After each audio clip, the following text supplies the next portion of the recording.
हम अपने जीवन में हमेशा अपने मन को लेकर परेशान रहते हैं। हम ये सोचते हैं कि हमारा मन भला शांत कैसे होगा। हमारे मन में तो तरह तरह के विचार चल रहे हैं। हम काम कुछ और करना चाहते हैं, लेकिन हमारा मन हमसे कुछ और ही काम करवा लेता है। तो इससे पहले कि आप अपने मन को शांत करने का प्रयास करें, उससे पहले यह जानना जरूरी है कि मन का व्यवहार शांत होने वाला है ही नहीं। अगर मन शांत होने वाला हो सकता तो इस दुनिया में सभी के मन शांत हो गए होते और हर कोई अपना जीवन सुखी सुखी बिता रहा होता। फिर ना तो कोई हंगामा होता और ना ही किसी तरह की कोई तकलीफ। सभी का जीवन खुशी खुशी बीत रहा होता। फिर ना तो आप और ना ही मैं पैसे कमाने के पीछे भाग रहे होते। समस्या तो यह है कि हम ज्यादा से ज्यादा चीजें इकट्ठा करना चाहते हैं, क्योंकि हमें लगता है कि हमारे पास जितनी ज्यादा चीजें होंगी हम उतना ही सुखी रहेंगे। लेकिन वास्तविकता तो यही है कि बाहर की किसी भी चीज में कोई सुख नहीं है और ना ही उनमें कोई दुख है। और यही कारण है कि जब हम किसी चीज के पीछे भाग रहे होते हैं, जब हम कोई चीज पाना चाहते हैं, तो उसे पाकर हमें पल भर के लिए खुशी तो मिलती है, लेकिन बाद में हम उस खुशी का एहसास नहीं कर पाते। वह खुशी दुख में परिवर्तित हो जाती है। और इसी प्रकार से हम एक चीज से दूसरी चीज, दूसरी से तीसरी चीज के पीछे लगातार भागते रहते हैं, क्योंकि हमें ऐसा ही लगता है कि यदि हम वो चीज पा लेंगे तो हम सुखी हो जाएंगे। लेकिन वास्तविकता में वही सुख हमारे दुख का कारण बन जाता है, जिस कारण हमारा मन बेचैन रहने लगता है। हम उस चीज को पाने के लिए तरह तरह के उपाय करते हैं, जिस कारण हमारा मन और भी बेचैन होने लगता है और ये बेचैनी धीरे धीरे चिंता का रूप ले लेती है और हमारा मन पूरी तरह से अशांत हो जाता है। हमें कुछ भी अच्छा नहीं लगता। हमें लगता है कि जो कुछ हमने मांगा था ठीक उसका उल्टा हो रहा है, सब कुछ हमारे विपरीत जा रहा है। और फिर हम अपने मन को शांत करने के लिए ध्यान करना शुरू करते हैं, क्योंकि एक ध्यान ही वो मार्ग है जो हमें ज्ञान की ओर ले जाता है। वह हमें यह बताता है कि बाहर किसी भी चीज में कोई सुख नहीं है और ना ही दुख है। दुख और सुख तो हमारे मन का भ्रम है। यह हमारे मन की एक उपज है, जिसके लालच में हमारा मन हमें यहां वहां भगाता रहता है। जैसे कि महीनों से भूखे एक भिखारी को अगर एक सूखी रोटी भी मिल जाए तो वह उसके लिए सुख है, वह उसके लिए अमृत है। और ठीक उसी के विपरीत यदि किसी धनवान के घर पर 56 प्रकार के भोग भी पक जाए, तब भी वह उसे खाकर दुखी ही रहेगा। यह तो उनकी मनस्थिति पर निर्भर करता है। इसे और अच्छे से समझने के लिए आज की जो बौद्ध कहानी मैं आपको सुनाने जा रहा हूँ, इस कहानी के माध्यम से आप ये समझ पाएंगे कि हमारे मन की स्थिति क्या है और हम इसे कैसे नियंत्रित कर सकते हैं। एक समय की बात है, एक गांव में एक युवक रहता था जिसका मन बहुत ही अशांत रहता। वह हमेशा तनाव में रहता। वह अपने मन को शांत करना चाहता था, लेकिन उसे कोई भी उपाय नजर नहीं आ रहे थे। उसके जीवन में कई प्रकार के दुख थे, जिनके कारण वह हमेशा तकलीफ में रहता, तनाव में रहता। एक दिन उसे पता चला कि उसके गांव में एक बौद्ध भिक्षु आए हुए हैं, जो सभी को दुख और सुख पर उपदेश दे रहे हैं। वह युवक तुरंत ही घर से निकला और उनके आश्रम जा पहुंचा। वहां पर पहुंचने के बाद उस युवक ने देखा कि वह बौद्ध भिक्षु सभी गांव वालों को उपदेश दे रहे थे। वह बौद्ध भिक्षु कह रहे थे कि सभी के जीवन में कोई न कोई सुख और दुख तो आता ही रहता है, जिस कारण हमारा मन बहुत अशांत रहता है और एक अशांत मन इस दुनिया का कोई भी सुख नहीं भोग सकता। फिर चाहे उसे पूरी दुनिया की धन दौलत ही क्यों ना मिल जाए, वह उसे पाकर भी दुखी ही रहेगा। परंतु जिस व्यक्ति का मन शांत है, उसके पास चाहे कुछ भी हो या ना हो, वह हर छोटे पल का आनंद ले सकता है। वह हर पल को खुशी खुशी जी सकता है। वह इस दुनिया का और इस जीवन का परम सुख भी प्राप्त कर सकता है। इतना कहकर उन बौद्ध भिक्षु ने अपना प्रवचन समाप्त कर दिया और वापस आश्रम की ओर लौट गए। वह युवक भी उनके पीछे पीछे आश्रम पहुंच गया और उस युवक ने उन बौद्ध भिक्षु से कहा, हे गुरुवर, अभी कुछ देर पहले आप उपदेश दे रहे थे कि एक शांत मन हर पल का आनंद ले पाता है, हर पल को सुखी सुखी जी पाता है। लेकिन इस दुनिया में सभी के पास मन है और सभी के मन अशांत है। तो ऐसे में भला अपने जीवन को कोई सुखी सुखी कैसे जी सकता है? इस दुनिया में शांत मन किसी के पास नहीं। मेरे पास भी एक ही मन है और वह भी शांत नहीं है। हे गुरुवर, क्या आप मुझे बता सकते हैं कि मैं अपने इस मन को कैसे शांत करूं? तभी उन बौद्ध भिक्षु ने उस युवक को ध्यान के बारे में समझाया, ध्यान के फायदे बताए और उससे कहा, भंते, ध्यान करने से हमारा मन शांत हो जाता है। हम विचारों के दलदल से बाहर आने लगते हैं और इस कारण हमारे जीवन में सुख उत्पन्न होने लगता है। यदि तुम भी अपने जीवन में सुखी होना चाहते हो, अपने मन के इन विचारों के दलदल से बाहर निकलना चाहते हो, तो तुम्हें ध्यान करना चाहिए। तुम्हें ध्यान का अभ्यास करना चाहिए, क्योंकि यही वो मार्ग है जो तुम्हारे मन को शांत कर सकता है और तुम्हें सही राह पर ला सकता है। उस युवक ने उन बौद्ध भिक्षु की बात मान ली। उस युवक ने उन बौद्ध भिक्षु को प्रणाम किया और वापस घर चला गया। घर पहुंचने के बाद उसने ध्यान करना शुरू किया। वह रात भर ध्यान करता रहा, लेकिन उससे उसे कोई लाभ नहीं हुआ। इस कारण वह अगली सुबह फिर से उन बौद्ध भिक्षु के पास पहुंचा और उन बौद्ध भिक्षु से कहता है, हे गुरुवर, आपके कहे अनुसार मैंने रात भर ध्यान किया है, लेकिन उससे मुझे कोई लाभ नहीं हुआ। मेरा मन तो अभी भी अशांत है। आप तो कह रहे थे कि ध्यान करने से हमारा मन शांत हो जाता है। तभी वह बौद्ध भिक्षु उस युवक से कहते हैं, ध्यान कोई एक बार करने की चीज नहीं है, यह तो अभ्यास है और धीरे धीरे समय के साथ मन शांत होता जाएगा। इस पर वह युवक कहता है, हे गुरुवर, मेरे पास इतना समय नहीं है। मुझे कोई ऐसा मार्ग बताइए जिससे जल्दी जल्दी मेरा मन शांत हो जाए और मैं खुशी खुशी अपना जीवन जीने लगूं। ऐसे तो मेरा बहुत समय बर्बाद हो जाएगा। मुझे कुछ ऐसा बताइए गुरुदेव, जिससे मेरा मन आज के आज और अभी शांत हो जाए, जिससे मैं सुख की अनुभूति कर पाऊं, मुझे सुकून मिले। उस युवक की यह बात सुनकर वह बौद्ध भिक्षु मुस्कुराने लगे। उन्होंने उस युवक से कहा, भंते, मेरे पास तुम्हारे लिए कुछ ऐसा है जिससे तुम्हारा मन अभी के अभी शांत हो जाएगा। इतना कहकर वह बौद्ध भिक्षु अपने आश्रम में गए और अंदर से एक घड़ा लेकर आए और वह घड़ा उस युवक को थमाते हुए कहते हैं, जाओ और पास ही के बह रही उस नदी से इस घड़े में पानी भरकर लाओ। उन बौद्ध भिक्षु के इतना कहने के बाद उस युवक ने वह घड़ा हाथ में ले लिया और उसके बाद मन ही मन वह सोच रहा था कि लगता है ये गुरु पागल है, इन्हें कुछ नहीं पता। भला ये घड़ा मेरे जीवन में शांति कैसे ला सकता है? ये मेरे मन को शांत कैसे कर सकता है? लेकिन उसके पास और कोई रास्ता नहीं था, जिस कारण उसने वह घड़ा लिया और पास वाली नदी के पास पहुंच गया। उसने उस नदी में से उस घड़े में पानी भरना शुरू किया, लेकिन जैसे ही उस व्यक्ति ने उस घड़े को नदी से बाहर निकाला तो उस युवक ने देखा कि उस घड़े के चारों ओर छोटे छोटे छेद हैं, जिससे पानी तेजी से बाहर की ओर निकल रहा था। उसने लगातार कई बार प्रयास किए, लेकिन अथक प्रयासों के बाद भी वह उस घड़े को पूरा नहीं भर पाया और थक हार कर वह उन बौद्ध भिक्षु के पास वापस लौटा और क्रोधित होकर कहता है, हे गुरुवर, आपने ये कैसा घड़ा दिया है? इसके चारों तरफ तो छेद है। भला मैं इसमें पानी कैसे भर कर ला सकता हूँ? जब भी मैं पानी भरता हूँ, इस घड़े के छेदों से सारे पानी बाहर निकल जाते हैं। इस घड़े को मैं पूरा नहीं भर सकता। तभी वह बौद्ध भिक्षु उस युवक को शांत कराते हुए कहते हैं, भंते, शांत हो जाओ। तुम्हें तुम्हारे प्रश्न का जवाब ही तो दे रहा हूं, और यदि तुम क्रोधित अवस्था में इस जवाब को सुनोगे तो इसे समझना तुम्हारे लिए मुश्किल हो जाएगा। इसलिए शांत हो जाओ और मेरी बात समझने का प्रयास करो। ये जो घड़ा मैंने तुम्हें दिया है, इसे अपना मन समझो, और मन केवल दो ही प्रकार से शांत हो सकता है। पहला ये कि तुम उसे लबालब पूरा भर दो और उसमें कुछ भी और आने जाने की जगह ना बचे। क्या तुम इस घड़े को इस प्रकार भर सकते हो? इस पर वह युवक कहता है, हे गुरुवर, मैं इस घड़े को लबालब नहीं भर सकता, क्योंकि जब भी मैं इसमें पानी भरता हूँ, सारा पानी तो छेद से बाहर निकल जाता है। तभी वह बौद्ध भिक्षु उस युवक से कहते हैं, ठीक इसी प्रकार हम भी अपने मन को कभी नहीं भर सकते।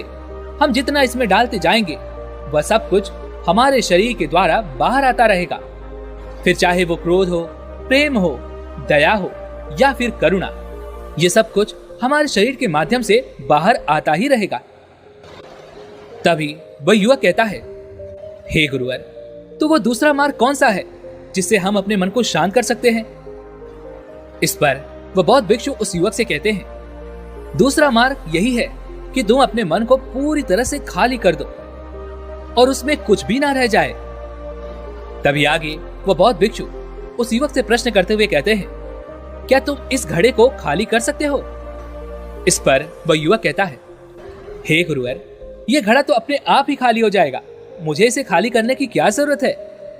तभी वो बौद्ध भिक्षु उस युवक से कहते हैं, ऐसे नहीं, इसमें तुम पानी डालते रहो और इसे खाली करके दिखाओ।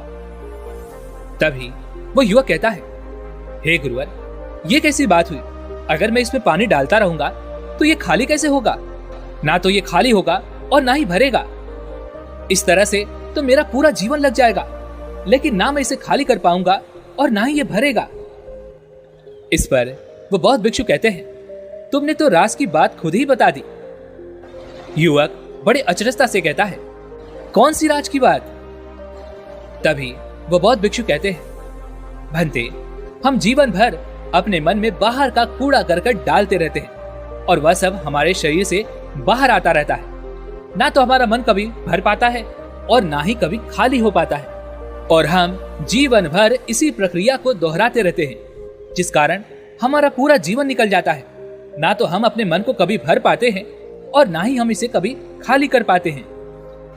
तुम इस घड़े को पानी से भरने में अपना समय व्यर्थ समझ रहे थे। तुम्हें ऐसा लग रहा था कि इस प्रकार तो तुम्हारा जीवन पूरी तरह से बर्बाद हो जाएगा, तुम अपना समय बेकार कर रहे हो। लेकिन क्या तुमने एक पल के लिए ये नहीं सोचा कि इसी प्रकार तो तुम अपने मन को भरने में भी लगे हुए हो? क्या इससे तुम्हारा समय बर्बाद नहीं हो रहा? क्या इससे तुम्हारा जीवन बर्बाद नहीं हो रहा? उस युवक को अपनी गलती का एहसास हुआ। वह तुरंत ही उन बौद्ध भिक्षु के चरणों में गिर गया और उन बौद्ध भिक्षु से कहता है, हे गुरुवर, आपने सच कहा। मैंने कभी भी इसके बारे में नहीं सोचा कि मैं अपना जीवन अपने आप ही बर्बाद कर रहा था।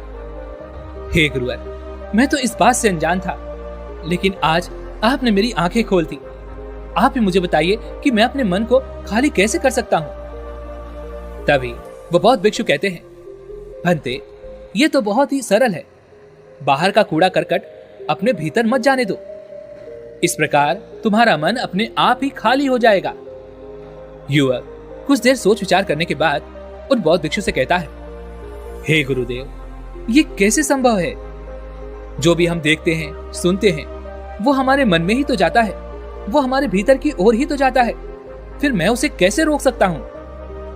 इस पर वो बौद्ध भिक्षु मुस्कुराने लगे और उस युवक से कहते हैं, भंते, मैं तुम्हें यही तो समझाने का प्रयास कर रहा हूं कि मन को केवल ध्यान से ही जीता जा सकता है, और एक दिन ध्यान करने से कुछ नहीं होने वाला। हमें इसके लिए समय देना होगा, हमें इसके लिए धैर्य रखना होगा, इसका निरंतर अभ्यास करना होगा।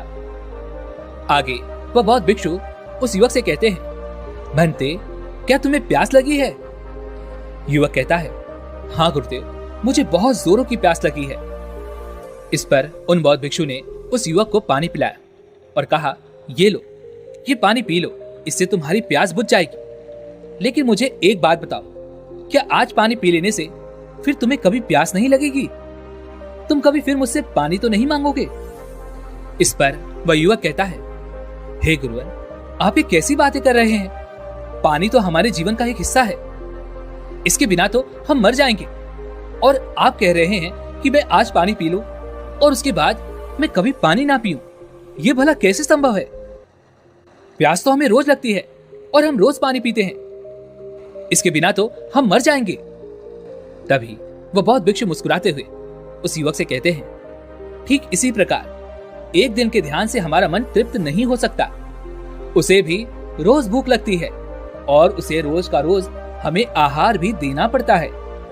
और हमारा मन विचार खाता है, उसे भी रोज पानी पीने की जरूरत पड़ती है। और ठीक उसी प्रकार हमें नित्य दिन ध्यान करने की भी जरूरत पड़ती है। और जब हम निरंतर ध्यान करते हैं, इसका अभ्यास करते हैं, तो देखते ही देखते हमारे मन की भूख शांत होने लगती है और एक समय पर वह सारे विचार उत्पन्न करना बंद कर देता है। तब वह बाहर से कुछ भी ग्रहण नहीं कर पाता और जो कोई भी विचार हमारे भीतर हैं, वो सारे विचार देखते ही देखते समाप्त हो जाते हैं। और इसी प्रकार धीरे ही धीरे हमारा मन शांत होने लगता है। आगे वो बौद्ध भिक्षु उस युवक से कहते हैं, भंते, तुम ही तो कह रहे थे कि तुमने रात भर ध्यान किया है, लेकिन उसके बाद भी तुम्हारा मन शांत नहीं हो रहा।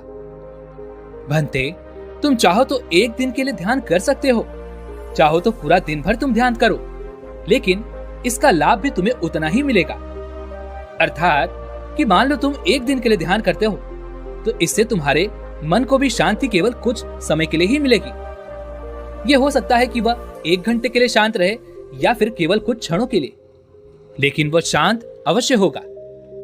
लेकिन जैसे ही उसे फिर से भूख लगेगी, वह फिर से अशांत हो जाएगा, वह फिर से यहाँ वहां भागने लगेगा और वह अपने विचारों की तलाश में आगे बढ़ेगा, क्योंकि उसे भी तो भूख लगी है, उसे भी तो खाना चाहिए, उसे भी तो पानी चाहिए।